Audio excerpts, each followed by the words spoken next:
Vampire Ears is back with a refreshed flagship IEM, the Odin Mark II. With a 24-karat gold plating, a physical, more balanced and mature tuning, the Mark II feels like a flagship that's easier to live with for long sessions. In the box you receive final audio Type E tips in multiple sizes, a microfiber cloth, a soft pouch, a sturdy leather case, Quasir 4.4mm quad wire balanced cable, and the IEMs themselves, along with the cleaning tool. All of it feels like it's meant to be used, not just admired. Premium, but without unnecessary fluff. The build is striking.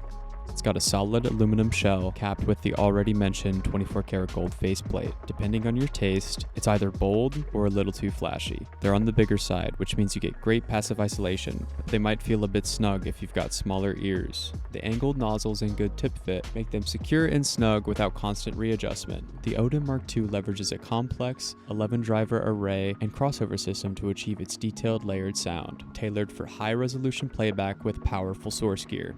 Inside, it carries a quad-brid design, dual dynamic drivers for sub-bass, balanced armatures for mids, electrostatic drivers for highs, and bone conduction to add tactile texture across the whole package. Nothing feels like it's coming from separate drivers due to the 10-way crossover. You just get one cohesive sound. The Soundstage. The Soundstage isn't massive from left to right, but I would say that the Soundstage is impressive. Vocals and instruments have a clear front-to-back placements instead of a far-away presentation, so you get that intimate in-the-room feel instead of that far-away presentation. The imaging is spot on. You can pick out exactly where each element sits. Though overall I thought it had an intimate presence, I felt extra impressed with how spacious it could sound while handling reverb and reverb vocal passages. In Leonard Cohen's One of Us Cannot Be Wrong, I discovered additional depth in the Soundstage. It felt like standing next to him as he yearns out into a long tunnel or cave. The lows. Bass is where the Mark II makes its biggest statement. The sub-bass digs deeper and hits harder than the original, with a physical slam that's really satisfying. It's tight, it's textured, and most importantly of all, it never muddies the mids. You get that body and impact without sacrificing detail. One of my favorite things to hear in a track is the physicality of string instruments, and with the Odin Mark II, I certainly got what I was hoping for. And in some tracks, such as Two Horses by Black Country New Road, the plucks feel tactile and lush. The mid-range.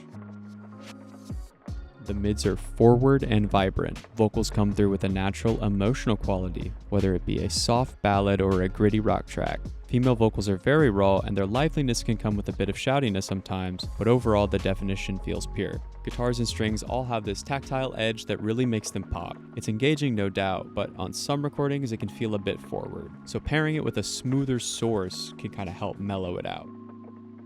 In Barry Can't Swim's Childhood, I found the horns to be blaring but not painful, and they paired wonderfully with the pitched vocals without ever drowning them out. The biggest difference between the Odin and the Odin Mark II is definitely its treble tuning. The original Odin, by comparison, is brighter and more forward in the upper registers. There's still detail and air, cymbals are crisp, harmonics are alive, but it's less bright.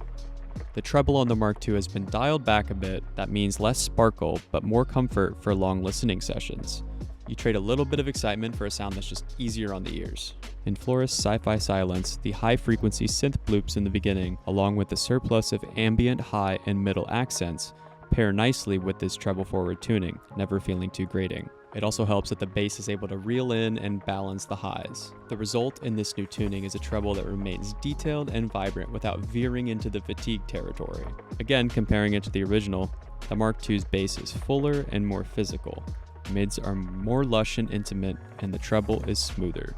It retains the DNA of the original Odin, but then presents it in a more organic way. The original was more analytical and energetic, while this one's more balanced and musical. If you want to tweak the sound, pairing these with a suitable DAC amp matters. The iFi Hip DAC 2 adds extra low-end body, the Estelle & Kern HC4 tames the mids, and the FiO BTR17 keeps things punchy for on-the-go use. Overall, I enjoyed my time most with multi-layered acoustic tracks and live recordings. as a spatial layering added an appreciable nuance and undeniable intimacy to these tracks.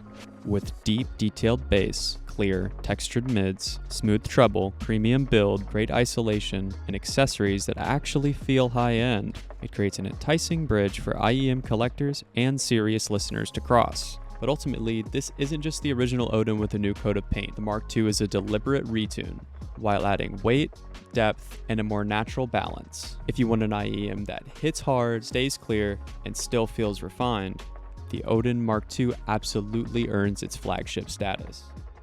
For newcomers to the flagship world, it is easily one of the most complete, emotionally engaging, and visually striking IEMs on the market today. This has been Isaac from Audio 46. Be sure to like and subscribe for all things headphones, and remember to take care and keep listening.